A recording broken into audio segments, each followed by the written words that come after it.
¿Acaso esto es ser colombiano? Durante una eliminatoria mundialista en Barranquilla, ¿solo el himno de Colombia fue anormalmente conmovedor? Una publicación en la red social X, difundida por una popular cuenta de estadísticas, desató una tormenta de orgullo nacional al compartir un ranking de los 10 himnos nacionales más bellos del mundo.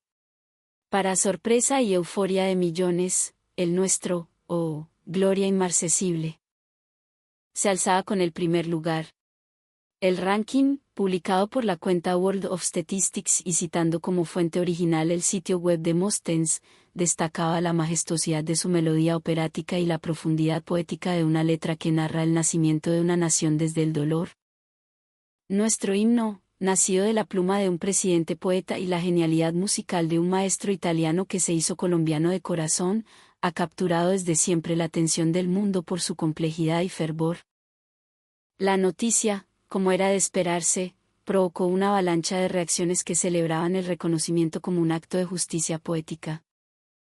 Se multiplicaron los comentarios que revalorizaban la espiritualidad y la carga histórica de sus estrofas, mientras que otros compartían testimonios personales sobre la emoción que les embargaba al escucharlo.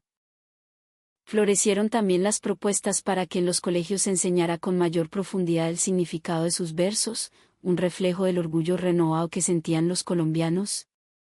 En las redes, el sentimiento patrio se desbordaba en un torrente de mensajes.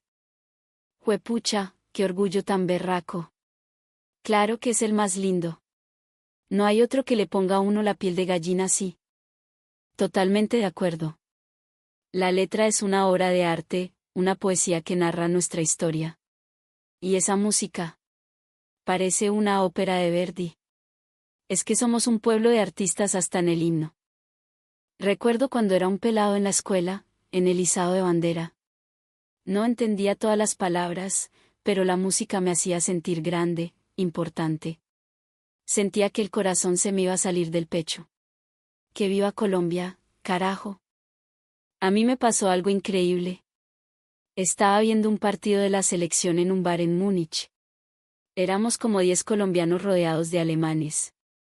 Cuando sonó el himno, lo cantamos con el alma.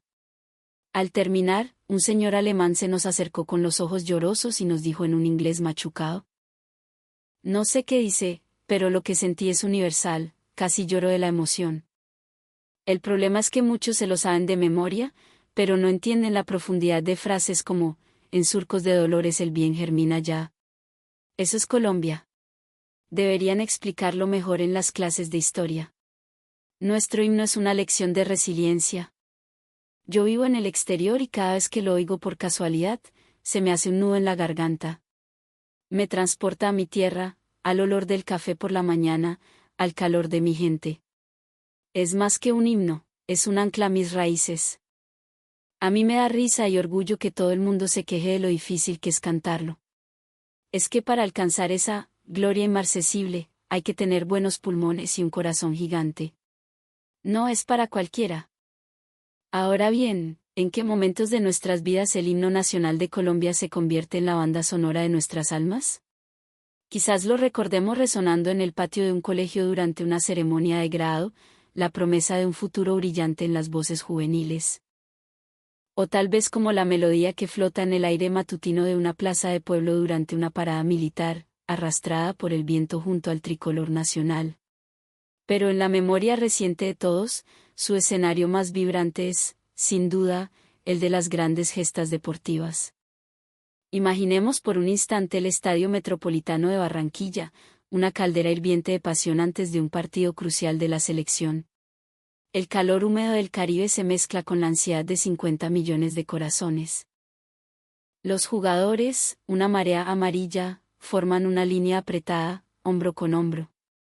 La cámara se acerca al rostro de un joven delantero, sus ojos cerrados, una lágrima rebelde surcando su mejilla. En ese instante, cuando los primeros acordes solemnes irrumpen en el estruendo de la multitud, un silencio sagrado se impone. Lo que sigue son unos segundos suspendidos en el tiempo, una oración colectiva que une a los que están en la cancha, en las gradas y a los que lo ven a miles de kilómetros. Es un pacto de sangre y esperanza, un recordatorio de quiénes somos y de dónde venimos. O pensemos en una escena más íntima y cotidiana, un ritual que nos define como nación. Son las 6 de la mañana. En una finca cafetera en las montañas de Antioquia, un campesino enciende su radio de pilas mientras el aroma del primer tinto del día inunda la cocina. De la radio, en lugar de noticias o música popular, brotan las notas marciales y solemnes del himno. Es el mismo sonido que se escucha a esa hora en una emisora de Bogotá, en un taxi en Cali, en una lancha que navega por el Amazonas. Y volverá a sonar, puntual, a las 6 de la tarde. Esta costumbre, ley de la República, convierte a nuestro himno en el latido que marca el pulso diario de la nación, un recordatorio constante de nuestra identidad compartida. Es en estos momentos, tanto los grandiosos como los sutiles, donde el himno deja de ser una simple pieza musical para convertirse en un torrente de memoria y emoción. Y para el solista que tiene el honor y la inmensa presión de interpretarlo ante un estadio repleto, cada nota es una prueba de fuego. El más mínimo titubeo en la respiración, la más leve vacilación, queda expuesto ante el silencio reverente de la multitud. Es una melodía tan exigente que la voz de una sola persona tiene el poder de unificar o quebrar la atmósfera de un lugar entero. Precisamente por su estructura operática y su clímax ascendente, no hay donde esconderse. Cada nota debe ser entregada con una convicción absoluta. Si volvemos la mirada a las aulas, los textos escolares ciertamente incluyen sus 11 estrofas completas, un poema épico que recorre nuestra historia. Sin embargo, la práctica de cantarlo y, más importante aún, de desentrañar su complejo lenguaje poético, varía enormemente de una institución a otra, de una región a otra. Por eso, quizás, muchos de nosotros dominamos la melodía y la letra del coro y la primera estrofa, pero si se nos pregunta por el significado profundo de sus metáforas, las palabras se nos atascan en la garganta. ¿Cuándo fue la última vez que usted lo cantó, no solo con los labios, sino con el entendimiento? Oh, gloria inmarcesible, posee una solemnidad que parece ralentizar el tiempo, una belleza que exige una pausa y una reflexión. Incluso en eventos globales, como las grandes vueltas ciclísticas en Europa, nuestro himno ha sido motivo de asombro y conversación. Cuando un escarabajo colombiano se viste de líder en un podio en París o Madrid, y esas notas resuenan en un continente lejano, las reacciones son de una admiración profunda. ¿Qué es esta música tan dramática? No parece un himno, sino el aria de una ópera. La pasión que transmite es abrumadora. Leí la traducción y la idea de que el bien germina en surcos de dolores, me hizo llorar. No tiene la sencillez de otros himnos. No es una marcha ligera.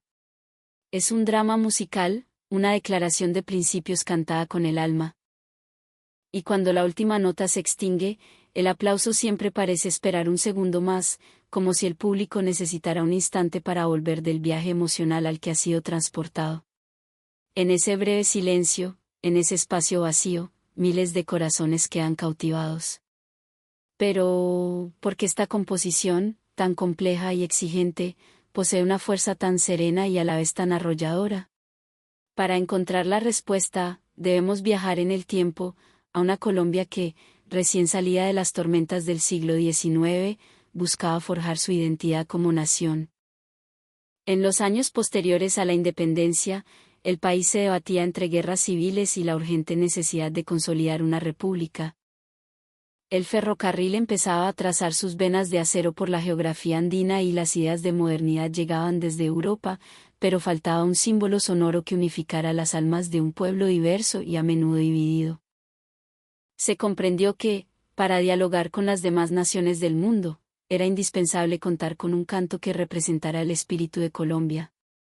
La génesis de nuestro himno no fue un decreto, sino una cadena de felices coincidencias y voluntades. Todo comenzó con una solicitud modesta. En 1887, el director de una escuela pública de Bogotá, José Domingo Torres, un apasionado de la cultura, buscaba una canción para conmemorar la independencia de Cartagena, la heroica ciudad amurallada. Torres recordó un poema titulado Himno Patriótico, escrito años atrás por el entonces presidente de la República, Rafael Núñez. Núñez, un intelectual, poeta y político cartagenero, había plasmado en esos versos el fervor y el sacrificio de la lucha por la libertad. Con el poema en mano, Torres se dirigió a un amigo suyo, un respetado músico italiano que había encontrado en Colombia su segundo hogar, Oreste Sindici. Sindici, un extenor de ópera que había llegado a Bogotá con una compañía y se había quedado por amor, inicialmente se negó. Se sentía retirado de la composición y consideraba que la tarea era demasiado grande. Sin embargo, la insistencia de Torres y, según cuenta la leyenda, la persuasión de su esposa colombiana, Justina Hanaut, lo hicieron cambiar de opinión. Se encerró con los versos de Núñez y su piano. Lo que surgió de esa reclusión no fue una simple marcha militar, sino una pieza con la estructura y la pasión de una ópera italiana. Sindici, formado en la tradición de Verdi y Donizetti, volcó toda la grandiosidad del bel canto en la composición, pero supo infundirle un espíritu que resonaba con la topografía emocional de Colombia, la melancolía de los Andes, la furia de sus ríos y la resiliencia indomable de su gente. El himno se estrenó el 11 de noviembre de 1887 en el modesto salón de actos de la Escuela de Torres, interpretado por un coro de niños. El éxito fue inmediato y abrumador. La noticia corrió por Bogotá como un reguero de pólvora. Pocas semanas después, el 6 de diciembre, se interpretó de manera oficial en el Salón de Grados del Palacio de San Carlos, con la presencia del presidente Núñez y las más altas autoridades del país. La pieza fue aclamada unánimemente y, aunque tardaría varias décadas en ser adoptada oficialmente como himno nacional por ley, hecho que ocurrió en 1920, desde esa noche se convirtió, en el corazón del pueblo, en el canto definitivo de la patria. Fue la fusión perfecta, la elocuencia poética de un estadista colombiano y el genio melódico de un inmigrante que amó a su tierra adoptiva hasta el punto de regalarle su alma en forma de música. El himno fue un puente entre la tradición letrada del país y la vanguardia musical europea, un símbolo de la Colombia que aspiraba a ser culta, soberana y universal. Así, la melodía se extendió por las escuelas, los cuarteles y las plazas públicas, arraigándose para siempre en la identidad nacional. Pero si la música es el cuerpo vibrante de nuestro himno, su alma reside en la poesía de sus estrofas. Y para entender su magnitud, es crucial saber que lo que cantamos habitualmente es solo un fragmento de una obra mucho mayor. El himno completo, tal como lo concibió Núñez, es un poema épico de un coro y 11 estrofas que constituyen un viaje cronológico y emocional por la gesta de la independencia. Su origen no se remonta a una tradición oral milenaria, como otros himnos, sino a la mente de un solo hombre que quiso condensar en versos la historia, el dolor y la esperanza de una nación entera. El poema original de Rafael Núñez fue publicado por primera vez en el periódico La Regeneración, en 1887. Cada una de sus estrofas es una viñeta, un cuadro que evoca un momento, un héroe o un concepto clave de nuestra liberación. Las estrofas que no se cantan nos hablan de las batallas de Bárbula y el Bomboná, donde los héroes de la patria 100 veces coronaron su frente de laurel, nos transportan a las orillas del Caribe, donde la sangre de los mártires tiñó las aguas, y nos llevan al puente de Boyacá. El clímax de la campaña libertadora de Bolívar. Es un recuento detallado de sacrificios, un monumento verbal a los hombres y mujeres que dieron su vida por la libertad. Entonces, ¿por qué, de este vasto poema, solo se popularizaron y se oficializaron para el canto público el coro y la primera estrofa? La razón es tan práctica como simbólica. Cantar las 2 estrofas tomaría más de 5 minutos, una duración poco práctica para actos oficiales. Pero, más allá de eso, la elección de ese fragmento específico revela una profunda sabiduría. Mientras que las otras 10 estrofas se centran en eventos bélicos concretos del pasado, la primera estrofa, cesó la horrible noche. La libertad sublime derrama las auroras de su invencible luz, y el coro encapsulan un mensaje universal y atemporal. La celebración de la libertad como un amanecer que sigue a una larga oscuridad y la afirmación filosófica de que el bien puede nacer del sufrimiento. Este fragmento trasciende la mera conmemoración histórica. No habla de una victoria sobre un enemigo específico, sino del triunfo de un ideal, la libertad. Al cantarlo, No solo recordamos a los héroes de 1810, sino que reafirmamos nuestro compromiso con ese ideal en el presente y hacia el futuro.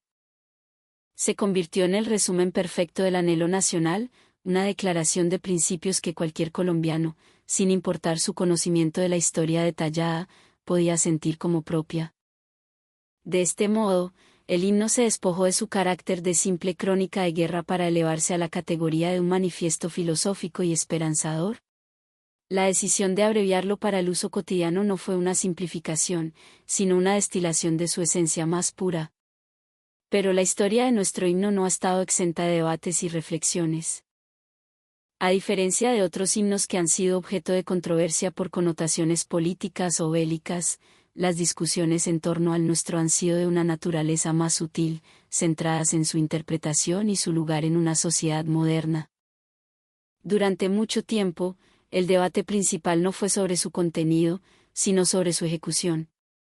La complejidad de la música de Síndizi, con sus exigentes notas altas y su fraseo operático, ha sido un desafío constante.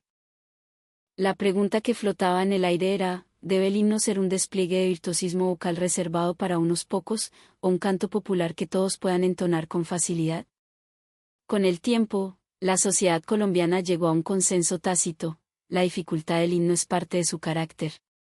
Es un reflejo de los altos ideales que representa. Cantarlo bien es un honor, y el esfuerzo que requiere es una metáfora del esfuerzo que implica construir una nación. Sin embargo, en las últimas décadas, ha surgido una discusión más profunda, especialmente entre las nuevas generaciones. La pregunta ya no es si se debe cantar, sino cómo se debe entender. La letra, escrita en el español decimonónico de Núñez, está llena de un lenguaje poético y arcaico que puede resultar distante para un joven del siglo XXI. Palabras como inmarcesible, júbilo, o frases como en surcos de dolores el bien germina ya, pueden ser repetidas de memoria sin que su significado cale hondo. De ahí que en foros educativos y redes sociales crezca el clamor por una pedagogía del himno. No se trata de cuestionar su validez, sino de revitalizar su mensaje. Los jóvenes de hoy quieren entender el contexto histórico, desentrañar las metáforas y conectar esa poesía con sus propias vidas y con los desafíos actuales del país. Quieren sentir que ese bien que germina no es solo una referencia a la independencia, sino una promesa que sigue vigente hoy, en medio de las dificultades. La discusión, por tanto, no es de rechazo, sino de apropiación. Se trata de pasar de la recitación automática a la reflexión consciente. Enseñar la historia de Núñez y Síndizi, analizar la estructura del poema, explicar el simbolismo de la horrible noche que cesa. Solo conociendo su pasado y su significado, cada colombiano puede elegir libremente cómo sentirlo y cómo vivirlo. Esta evolución en la percepción demuestra que el himno no es una reliquia estática, sino un organismo vivo que dialoga con cada generación. La libertad de interpretarlo, de conectar sus versos con la propia experiencia, es quizás el mayor homenaje a la libertad sublime que el propio himno celebra. El desafío para la educación no es imponer una única visión, sino proporcionar las herramientas para que cada ciudadano construya la suya. Así, el debate enriquece al himno, lo mantiene relevante y asegura que su música y su letra continúen siendo un espejo en el que se refleja el alma cambiante de Colombia. Para comprender la verdadera dimensión del himno, es necesario sumergirse en la riqueza de sus versos, en esas palabras que, aunque breves en su conjunto, contienen un universo de significado. El coro y la primera estrofa, con sus 68 palabras, forman un tapiz de imágenes poderosas que encapsulan la esencia del espíritu colombiano. Comencemos por el coro, la declaración que abre y cierra el canto, oh, gloria inmarcesible. Oh, júbilo inmortal. La palabra clave aquí es, inmarcesible, que significa que no se puede marchitar. No se trata de una gloria pasajera, de la euforia de una sola victoria militar. Es una gloria que perdura, que resiste el paso del tiempo y las adversidades. Es la gloria de la resiliencia, de la dignidad de un pueblo que ha enfrentado incontables pruebas y sigue en pie. El júbilo inmortal es su complemento, una alegría profunda, espiritual, que no depende de las circunstancias materiales, sino del hecho mismo de ser libres. Luego viene la frase que quizás sea el corazón filosófico de todo el himno: en surcos de dolores, el bien germina ya. Esta no es una afirmación ingenua. No niega el sufrimiento. Al contrario, lo reconoce como el terreno mismo donde florece la esperanza. Los surcos de dolores son las cicatrices de nuestra historia, la conquista, las guerras de independencia, los conflictos internos. Pero Núñez nos dice que esa tierra arada por el sufrimiento no es estéril. Es precisamente allí donde la semilla del bien, de la justicia, de un futuro mejor, puede germinar. Es una de las declaraciones de optimismo más profundas y realistas jamás escritas en un himno nacional. Es la aceptación de que la redención nace del sacrificio. La primera estrofa comienza con una imagen rotunda: cesó la horrible noche. La noche es la metáfora del yugo colonial, 300 años de opresión, de silencio, de ausencia de libertad. Y su cese no es gradual, es un acto definitivo, un quiebre en la historia. Inmediatamente después, la libertad sublime derrama las auroras de su invencible luz. La libertad no es simplemente una condición política, es sublime, casi divina. Y no llega como un sol único y estático, sino como auroras, en plural, sugiriendo un amanecer constante, una luz que se renueva cada día. Es una libertad que no puede ser vencida, una fuente de luz perpetua. La estrofa concluye: la humanidad entera, que entre cadenas gime, comprende las palabras del que murió en la cruz. Aquí, Núñez eleva la lucha por la independencia de Colombia a una escala universal.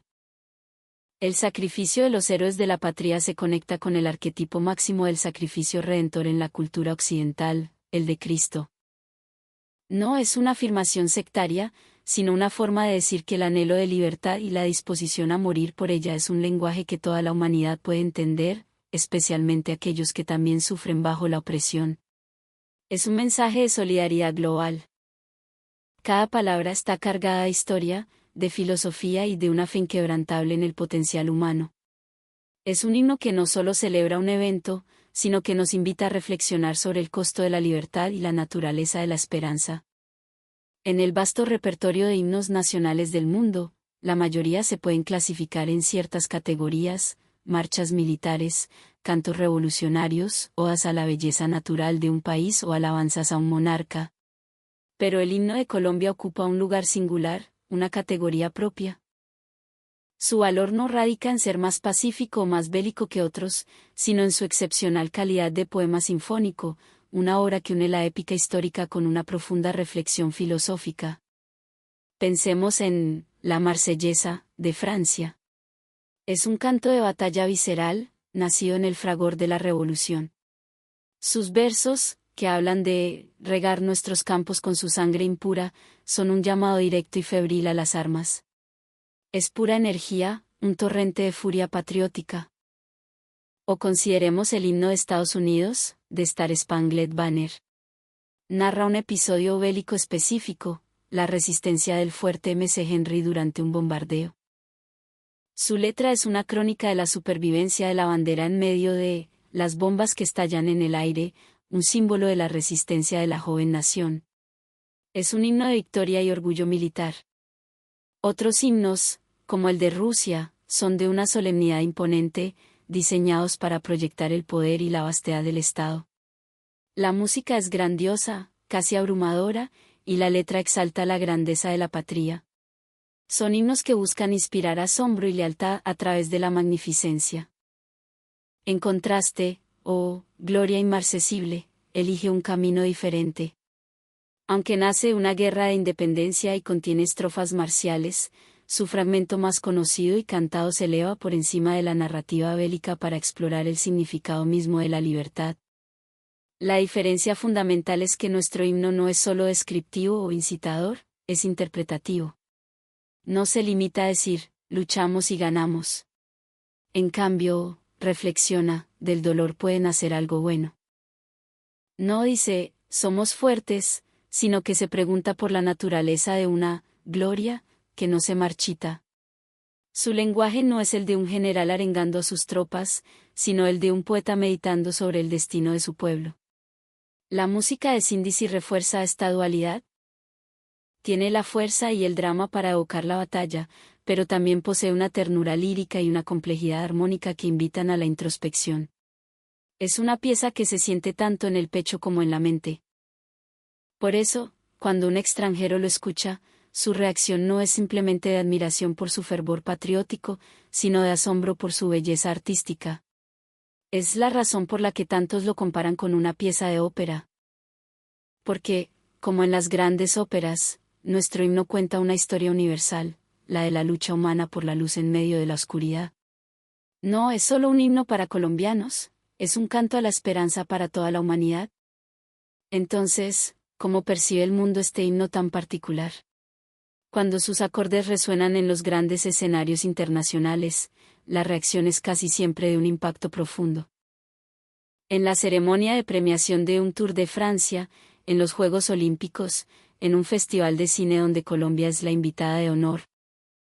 Mientras nuestros atletas o artistas, con la mano en el corazón, tonan sus versos, los espectadores de otras nacionalidades se sumergen en una experiencia sonora que los deja sin aliento. Pronto, las redes sociales se llenan de comentarios que intentan describir lo indescriptible. Al principio pensé que era una pieza de un concierto clásico. ¡Qué melodía tan poderosa y elegante! No entiendo una palabra de español, pero la pasión con la que cantan los colombianos me puso la piel de gallina. Se siente que cada palabra le sale del alma. He escuchado muchos himnos, la mayoría son marchas. Este es diferente. Tiene una tristeza y una alegría mezcladas. Es como una historia completa en 2 minutos. La voz de esa soprano que lo cantó antes del partido de fútbol fue increíble. Esos agudos son de otro planeta. Parece un himno diseñado para probar los límites de la voz humana. Busqué la letra traducida. La frase sobre el bien que germina del dolor es una de las cosas más hermosas que he leído. Me hizo pensar en la historia de Colombia y en la resiliencia de su gente. Ahora lo entiendo todo. La palabra que más se repite en los comentarios de extranjeros es pasión. Mientras que otros himnos pueden generar solemnidad o fervor marcial, el nuestro provoca una conmoción emocional. Su estructura dramática, con un inicio solemne que va creciendo en intensidad hasta un clímax liberador, lleva al oyente en un viaje. No es una música que se escuche de fondo, exige atención, se apodera del ambiente y crea un silencio cargado de electricidad. Musicalmente, es una obra maestra de la composición. La melodía de Sindisi, con sus amplios intervalos y sus frases largas, requiere un control de la respiración y una capacidad vocal excepcionales. Por eso, el honor de cantarlo en un evento importante es también una prueba de fuego para cualquier artista. No se trata solo del miedo a desafinar, se trata de la responsabilidad de ser el vehículo de la voz colectiva de una nación, de encarnar su historia y sus anhelos en cada nota. Visualicemos la escena, un ciclista colombiano en lo más alto del podio en los Campos Elíseos. El tricolor se iza lentamente. El atleta, agotado pero exultante, cierra los ojos y comienza a cantar. Las cámaras captan a colombianos en la multitud, con las caras pintadas, llorando sin disimulo. Y junto a ellos, turistas de todo el mundo, en silencio, visiblemente conmovidos, quizás buscando en sus teléfonos el significado de esa música que les está tocando el alma. En las redes sociales, los mensajes se multiplican. ¿Cómo un himno puede ser tan épico y tan poético al mismo tiempo? Suena a libertad. No sé cómo explicarlo, pero eso es lo que siento. Nuestro himno no necesita ser traducido para ser comprendido. La melodía misma, con su mezcla de dolor y triunfo, de solemnidad y esperanza, habla un lenguaje universal. Conecta con esa parte de nosotros que sabe que las cosas más valiosas de la vida a menudo nacen de las pruebas más duras. Por eso, más allá de las fronteras, no solo inspira respeto, sino también lágrimas. Alrededor de nuestro himno se tejen historias y curiosidades que a menudo pasan desapercibidas, pero que enriquecen aún más su legado. Por ejemplo, aunque el poema completo de Núñez tiene 11 estrofas, existió un intento inicial de musicalizar una versión diferente, que finalmente fue descartada. La simbiosis perfecta se logró solo cuando Sindici trabajó sobre el texto que conocemos hoy. Además, la Ley 33 de 1920, que lo oficializó, lo hizo sin especificar qué estrofas debían cantarse, un vacío que la costumbre y posteriores decretos se encargaron de llenar, consolidando el coro y la primera estrofa como la versión estándar.